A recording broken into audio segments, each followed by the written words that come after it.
ಅಲ್ಲಿ ಈ ರಾಜ್ಯಪಾಲರ ಬಂದು ಜಂಟಿ ಸದನ ಉದ್ದೇಶಿಸಿ ಮತ್ತೆ ಕೊಟ್ಟಿದ್ದೀರಿ. ಗೃಹ ಸಚಿವರಿಂದ ಅವ್ರ ರಕ್ಷಣೆ ಬೇಕು ನನಗೆ. ಶುಕ್ರವಾರ ಎಚ್ ಕೆ ಪಾಟೀಲ್ ಅವ್ರಿಗೂ ನಮ್ದು ಸ್ವಲ್ಪ ಅದ್ರ ಬಗ್ಗೆ ಕಾನ್ಸ್ಟಿಟ್ಯೂಷನ್ 173, 163, 175 ಬಗ್ಗೆ ಚರ್ಚೆ ಆಗ್ತಾ ಇರುವಾಗ ಮಾನ್ಯ ನಗರಾಭಿವೃದ್ಧಿ ಸಚಿವರಾದ ಬೈರ್ತಿ ಸುರೇಶ್ ಅವರು ಮಧ್ಯ ಪ್ರವೇಶದಾಗ ನಾನೊಂದು ಮಾತು ಹೇಳ್ಬಿಟ್ಟಿದ್ದೆ, ವಾಡಿಕೆ ಮಾತನ್ನ ಹೇಳಿದ್ದೆ. ಆಮೇಲೆ ನನಗೆ ಅನಿಸ್ತು ಆ ವಾಡಿಕೆ ಮಾತು ಸರಿ ಇಲ್ಲ ನಾ ಹೇಳಿರೋದು ಅಂತ. ನಾನೇ ಸಭಾಧ್ಯಕ್ಷರು ಕೇಳ್ಕೊಳ್ಳದೆ ಕಡತದಿಂದ ತೆಗೀರಿ ಅಂತ. ಅಲ್ಲಿಗೆ ಅದು ಮುಗೀತು. ಆಮೇಲೆ ನಾನೇ ಹೋಗಿ ಕೃಷ್ಣ ಬೈರೇಗೌಡರ ಹತ್ರ ನಾನು ಮಾತಾಡಿದೆ, ಪ್ರಿಯಾಂಕ್ ಖರ್ಗೆ ಅವ್ರ ಹತ್ರ ಮಾತಾಡಿದೆ, ಸ್ವತಃ ಮುಖ್ಯಮಂತ್ರಿಗಳ ಹತ್ರ ಮಾತಾಡಿದೆ, ಮುಗಿದೋಗಿತ್ತು. ಶನಿವಾರ ನನ್ನ ಮನೆಗೆ ಕೆಲವು ಕಾರ್ಯಕರ್ತರು ಬಂದು ನನ್ನ ಮನೆ ಪೂರ್ತಿ ಪೋಸ್ಟರ್ಗಳನ್ನ ಅಂಟಿಸಿ ನಾನು ವಿಧಾನ ಮಂಡಲದಲ್ಲಿ ಮಾತಾಡಿರೋ ವಿಚಾರನ ಉಪಯೋಗಿಸ್ಕೊಂಡು ನಾನು ಬಹಳ ಅವಮಾನ ಮಾಡಿಬಿಟ್ಟಿದ್ದೀನಿ, ಬಹಳ ಹೀನ ಸಂಸ್ಕೃತಿಯವನು ಅನ್ನೋ ರೀತಿ ಬರುವ ಪೋಸ್ಟರ್ಗಳನ್ನ ಅಂಟಿಸಿದ್ದಾರೆ. ಅದಾದ ಮೇಲೆ ಅಲ್ಲೇ ನಿಂತ್ಕೊಂಡು ಸೆಲ್ಫಿ ಕೂಡ ತಕೊಂಡು ಸೋಷಿಯಲ್ ಮೀಡಿಯಾದಲ್ಲಿ ಬಿಟ್ಟಿದ್ದಾರೆ, ನನ್ನ ಬೋರ್ಡ್ ಕೂಡ ಕಾಣಂಗೆ. ಭಾನುವಾರ ನನ್ನ ಮೇಲೆ ಹೋಗಿ ವಿಧಾನಸೌಧ ಪೊಲೀಸ್ ಸ್ಟೇಷನ್ನಲ್ಲಿ ಕಂಪ್ಲೇಂಟ್ ಕೊಟ್ಟಿದ್ದಾರೆ. ವಿಧಾನಸಭೆಯಲ್ಲಿ ಈ ರೀತಿ ಮಾತಾಡಿದ್ದಾರೆ, ಇವ್ರ ಮೇಲೆ ಈ ರೀತಿ ಕ್ರಮ ತಗೊಳ್ಬೇಕು ಅಂತ ಸೆಕ್ಷನ್ಸ್ ಕೂಡ ಉದ್ಧರಿಸಿ ಮಾತಾಡಿದ್ದಾರೆ.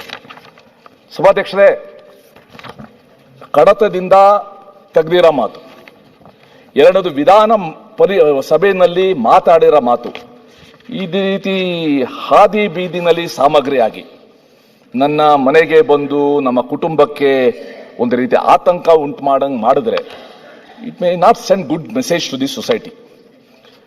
ಈ ಪೋಸ್ಟರ್ ಅಂಟಿಸ ಸಂಸ್ಕೃತಿನ ದಯವಿಟ್ಟು ಕಡೆಗಾಣಿಸಿ.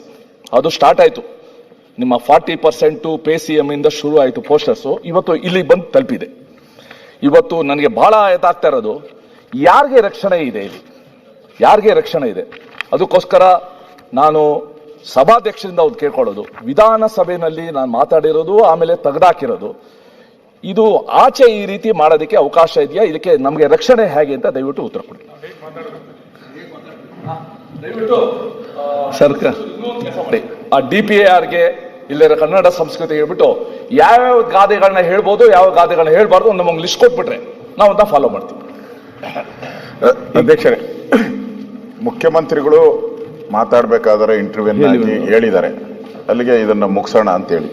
ಸ್ವತಃ ನಾವು ವಿಧಾನಸಭೆಯಲ್ಲಿ ನಾವೆಲ್ಲ ನೋಡಿದಿರಿ, ಹೇಳ್ದವ್ರ ಮಾತು ವಾಪಸ್ ತಗೊಂಡ್ಬೇಕಾದ್ರೆ 2 ಗಂಟೆ ಚರ್ಚೆ ಆಗಬೇಕು.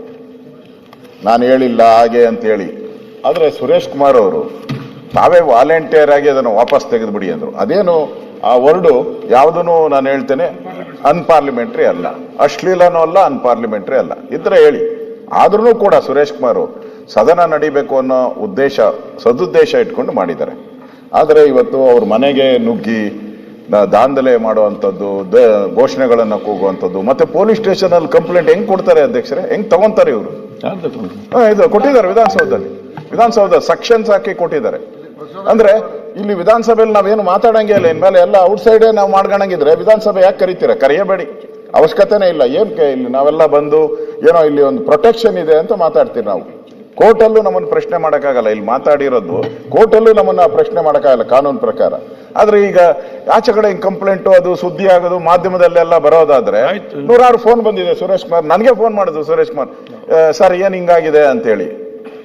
ಅಂದ್ರೆ ನಾವೆಲ್ಲ ಹೋಗಿ ಅಲ್ಲಿ ನಿಂತ್ಕೋಬೇಕಾಗಾರೆ, ನಾವೆಲ್ಲ ಹೋಗಿ ಪ್ರೊಟೆಕ್ಷನ್ ಕೊಡ್ಬೇಕು. ಇದೆಲ್ಲ ಒಳ್ಳೇದಲ್ಲ, ಇದಲ್ಲ. ಸರ್ಕಾರ ಗೃಹ ಸಚಿವರು ಇದಕ್ಕೆ ಖಡಕ್ ಉತ್ತರ ಕೊಡ್ಬೇಕು. ಸುಮ್ಮನೆ ಎದ್ದು ನಿಂತ್ಕೊಂಡು ನೋಡ್ತೀನಿ ಮಾಡ್ತೀನಿ ಅಂದ್ರೆ ಆಗಲ್ಲ. ಖಡಕ್ ಆಗಿ ಈ ತರ ಆದರೆ ನಾನು ಕ್ರಮ ತೆಗೆದುಕೊಳ್ತೀನಿ ಅಂತ ಹೇಳಿ ಮಾಡ್ಬೇಕು. ಖಡಕ್ ಆಗಿ ಉತ್ತರ ಕೊಡ್ಬೇಕು. ಇನ್ಯಾರು ಆತರ ಯಾವ್ದೇ ನಮ್ದು ಬಿಟ್ಬಿಡಿ. ಇವತ್ತು ನಿಮ್ ಸರ್ಕಾರ ಇದೆ ಮಾಡಿದೀರಿ, ನಾಳೆ ನಾವು ನಿಮಗ್ ಮಾಡ್ತೀರಿ ಅಂತ ಇಟ್ಕೊಳ್ಳಿ. ಅದು ಅವಾಗೂ ಅಪ್ಲೈ ಆಗ್ಬೇಕು ಈ ಆಕ್ಟ್, ಅವಾಗೂ ರೂಲ್ ಅಪ್ಲೈ ಆಗ್ಬೇಕು. ಅವಾಗ ನೀವು ನಮ್ಮನ್ನು ಕೇಳಬೇಕು. ಆ ತರದ ಒಂದು ಖಡಕ್ ಆಗಿ ನೀವು ಒಂದು ಆಕ್ಷನ್ ಮಾಡಿ. ಓಕೆ. ಮಾನ್ಯ ಅಧ್ಯಕ್ಷರೇ, ಖಡಕ್ ಆಗಿ ಉತ್ತರ ಹೇಳ್ತಾ ಇದ್ದೀನಿ. ಮಾನ್ಯ ಸುರೇಶ್ ಕುಮಾರ್ ಅವರು ಸ್ನೇಹಿತರು, ನನಗೆ ಬರೀ ಆ ಭಾಗದಲ್ಲಿದ್ದಾರೆ ಅನ್ನೋ ಕಾರಣ ಅಲ್ಲ, ಅದು ನಮ್ಮ ಸ್ನೇಹ ಬಹಳ ಆತ್ಮೀಯತೆಯಿಂದ ಇರ್ತಕ್ಕಂಥದ್ದು. ಅವರಿಗೆ ಯಾವುದೇ ತೊಂದರೆ ಆಗದಂಗೆ ನೋಡ್ಕೊಳ್ಳೋ ಜವಾಬ್ದಾರಿ ನಂದು. ಆಗ್ಬೋದಾ? ಅಲ್ಲಲ್ಲ, ಅಶ್ವಥ್ ನಾರಾಯಣ್ ಮಾತಾಡಿ ಉತ್ತರ ಹೇಳ್ತಾ ಇದ್ದೀನಿ, ಅಶ್ವಥ್ ನಾರಾಯಣ್ ಅವರೇ. ಅದರಿಂದ ನಿಮ್ಗೆ ಖಡಕ್ಕು ಬೇಕು, ಎದ್ದು ಮಾತಾಡಿದ್ರೆ ಅಷ್ಟೇ ಆಗ್ತಿರ್ಲಿ. ಅವ್ರ ಮನೆ ಹತ್ರ ಹೋಗಿ ಯಾರು ಅವರು ಗಲಾಟೆ ಮಾಡಿದ್ರು ಅಥವಾ ಪೋಸ್ಟರ್ ಅಂಟಿಸಿದ್ರು ಅದನ್ನೆಲ್ಲ ನಾನೇ ಖುದ್ದಾಗಿ ವಿಚಾರಣೆ ಮಾಡ್ತೀನಿ ಮಾನ್ಯ ಅಧ್ಯಕ್ಷರೇ. ಜೊತೆಗೆ ಪೊಲೀಸ್ ಸ್ಟೇಷನ್ನಲ್ಲಿ ಅವ್ರು ಕಂಪ್ಲೇಂಟ್ ಕೊಟ್ಟಿದ್ದಾರೆ ಅಂದರೆ ಕಂಪ್ಲೇಂಟ್ ಕೊಡೋದಕ್ಕೆ ಅವ್ರಿಗೆ ಹಕ್ಕಿದೆ, ಕೊಟ್ಟಿದ್ದಾರೆ. ಯಾಕೆ ಕೊಟ್ಟಿದ್ದಾರೆ, ಯಾವ ರೀತಿ ಕೊಟ್ಟಿದ್ದಾರೆ ಅದನ್ನು ಕೂಡ ನಾನು ಮುಂದೆ ಸದನದ ಗಮನಕ್ಕೂ ಕೂಡ ತರ್ತೇನೆ.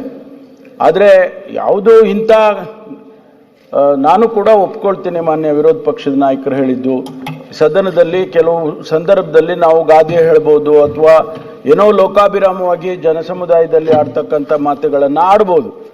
ಅದಕ್ಕೆ ಈ ರೀತಿ ಪ್ರತಿಕ್ರಿಯೆ ಬರ್ತದೆ ಅಂತ ಹೇಳಿದರೆ ಖಂಡಿತವಾಗಿ ಅದು ಸರಿ ಕಾಣಿಸೋದಿಲ್ಲ. ಅದನ್ನು ನಾನು ಕೂಡ ಖಂಡಿಸ್ತೇನೆ.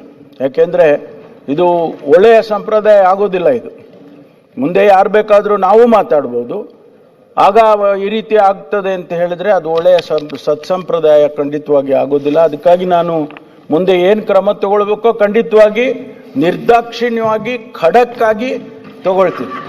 ಈಗ ಒಂದ್ ಸೆಕೆಂಡ್ ಅಶ್ವಥ್, ಇದು ನಂದೊಂದು ಶೂನ್ಯ ಅಲ್ಲ ಒಂದ್ ಸೆಕೆಂಡ್, ಒಂದ್ ಸೆಕೆಂಡ್ ಎಂತ ಮಾಡೋದಕ್ಕೆ ನಾವು ಈಗ ಹಿರಿಯ ಸದಸ್ಯರು ಸುರೇಶ್ ಕುಮಾರ್ ನನಗೆ ಕೂಡ ಬಂದು ಹೇಳಿದ್ದಾರೆ, ಎಲ್ಲ ರಾಜ್ಯದ ಎಲ್ಲ ಜನರಿಗೆ ತರಲಿಕ್ಕೆ ಬಯಸ್ತೇನೆ ಅಂತ ಹೇಳಿದರೆ, ನೋಡಿ ಸದನದಲ್ಲಿ ಸದಸ್ಯರಿಗೆ ಅನ್ಪಾರ್ಲಿಮೆಂಟ್ಲಿ ಬಿಟ್ಟು ಬೇರೆ ಯಾವುದೇ ಮಾತಾಡುವಂಥ ಅವಕಾಶ ಇದೆ. ಸದನ ಒಂದು ನಮ್ಮ ಕುಟುಂಬ ಇದ್ದಂತೆ. ನಾವು ಇಲ್ಲಿ ಚರ್ಚೆ ಮಾಡ್ತೇವೆ, ನಾವು ಇಲ್ಲಿ ಹೊರಗೆ ಒಟ್ಟಿಗೆ ಕೂತ್ಕೊಂಡು ಲಾಂಜಲ್ಲಿ ಚಹಾ ಕುಡಿತೇವೆ. ನೀವು ಹೊರಗಿದ್ದವರು ಇದಕ್ಕೆಲ್ಲ ತುಂಬ ತಲೆ ಕೆಡಿಸ್ಕೊಂಡು ಯಾವುದು ಕೂಡ ಸರಿಯಲ್ಲ ಮತ್ತು ಅಗತ್ಯವಿಲ್ಲ ಅಂತ ಕೂಡ ನಾನು ಹೇಳಲಿಕ್ಕೆ ನಾನು ಇವತ್ತು ಬಯಸುವಂಥ. ಸೊ ನಾವೊಂದು ಫ್ಯಾಮಿಲಿ ಇದ್ದಾಗ ಆ ಕಡೆ ಚರ್ಚೆ ಆಗ್ತೇವೆ, ಮತ್ತೆ ಒಂದಾಗ್ತೇವೆ, ಮತ್ತೆ ಮಾತಾಡ್ತೇವೆ. ಆದಾಗ ಮೊನ್ನೆ ಏನು ನಡೆದಿದೆ ಆ ರೀತಿ ಇದ್ರ ಬಗ್ಗೆ ಸರ್ಕಾರ ಸೂಕ್ತವಾದ ಒಂದು ಕ್ರಮ ತಗೊಳ್ಬೇಕು. ಒಂದು ತಗೊಳ್ತಂತ ಹೇಳಿದ್ದೀರಿ. ಎರಡನೇದೇನಂತ ಹೇಳಿದರೆ ತಾವು ಹೇಳಿದಿರಿ ಎಂತ ಸುರೇಶ್ ಕುಮಾರ್ಗೆ ಏನು ತೊಂದರೆ ಆಗುತ್ತೆ ಅಂತ ನೋಡಿಕೊಳ್ಳಂತೆ. ಇದು ಸುರೇಶ್ ಕುಮಾರ್ ಒಬ್ಬರು ಪ್ರಶ್ನೆ ಅಲ್ಲ, ಎಲ್ಲ ಶಾಸಕರ ಪ್ರಶ್ನೆ. ಯಾವ ಶಾಸಕ ಯಾವ ರೀತಿ ಕೂಡ ಈ ರೀತಿ ತೊಂದರೆ ಆಗದ ರೀತಿಗಳು ನೋಡಿಕೊಳ್ಳುವಂಥ ಕೆಲಸ ಇವತ್ತು ಆಗಬೇಕು ಹೇಳಲಿಕ್ಕೆ ನಾನು ಇವತ್ತು ಬಯಸ್ತೇನೆ. ತಾವು ಹಿರಿಯರಿದ್ದೀರಿ, ನಾನು ನಿಮ್ಮದು ಕೇಳಿದಷ್ಟೇ, ತಾವೇನ ಇದನ್ನು ಈಗ ಸರ್ಕಾರ ಕ್ರಮ ತಗೊಂತ ಹೇಳಿದೆ, ತಾವೇನ ಇದು ಹಕ್ಕುಚ್ಯುತಿ ಆಗಿದೆ, ನನಗೆ ಹಕ್ಕುಚ್ಯುತಿ ಕಮಿಟಿಗೆ ರೆಫರ್ ಮಾಡಬೇಕಂತ ಹೇಳಿ ಸಮಿತಿಗೆ, ಅದನ್ನು ನಾನು ರೆಫರ್ ಮಾಡ್ತೇನೆ, ತಮಗೆ ಬಿಟ್ಟಂತ ವಿಚಾರ. ತಮ್ಮ ಅಭಿಪ್ರಾಯ ಏನಿದೆ? ಅವಲೇ ಹೇಳ್ದಂಗೆ at the risk of repetition ಹೇಳೋದು, ಈಗ ಒಬ್ಬ ಸದಸ್ಯ ಇನ್ಮೇಲೆ ಮಾತಾಡುವಾಗ ಯಾವುದೋ ಒಂದು ವಿಚಾರ ಮಾತಾಡುವಾಗ ಒಂದು ಆತಂಕದಿಂದನೇ ಮಾತಾಡೋ ಸ್ಥಿತಿ ಬರಬಾರ್ದು. ಅವ್ರು ಯಾರೋ ಅವ್ರಿಗೇನು ಕೂಡ ಗೊತ್ತಿಲ್ಲ ಇದ್ರ ಬಗ್ಗೆ ಹೋಗಿ ಈ ರೀತಿ ಮಾಡಿದಾಗ ತೇಜೋವಧೆ ಆಗತ್ತೆ ಸರ್. ರಿಫರ್ ಮಾಡಬೇಕು, ನಾವು ಕೂಡ ಕೇಳಿ ಸರ್, ನಾವು ಇದಕ್ಕಿದ್ದಂಗೆ ರಾಜಕೀಯಕ್ಕೆ ಬಂದಿಲ್ಲ, ಗ್ರಾಸ್ ರೂಟ್ ಲೆವೆಲ್ ಇಂದ ಬಂದಿದ್ದೀವಿ. ನಮ್ದೇ ಆದ ಒಂದು ರೀತಿ ರಿವಾಜು ನಡವಳಿಕೆಯನ್ನ ಬೆಳೆಸ್ಕೊಂಡು ಬಂದಿದ್ದೀವಿ. ಹೀಗೆ ಆದಾಗ ಖಂಡಿತ ನಮ್ಗೆ ಕರ್ತವ್ಯ ಮಾಡೋದಕ್ಕೆ ಚ್ಯುತಿ ಆಗುತ್ತೆ. ಅದಕ್ಕೋಸ್ಕರ ದಯವಿಟ್ಟು ಒಂದ್ಸಲ ಬುದ್ಧಿ ಕರೆದು ಹೇಳಿ ಕಮಿಟಿಯವರು. ಓಕೆ, ರೆಫರ್ ಟು ಹಕ್ಕುಚ್ಯುತಿ ಸಮಿತಿ.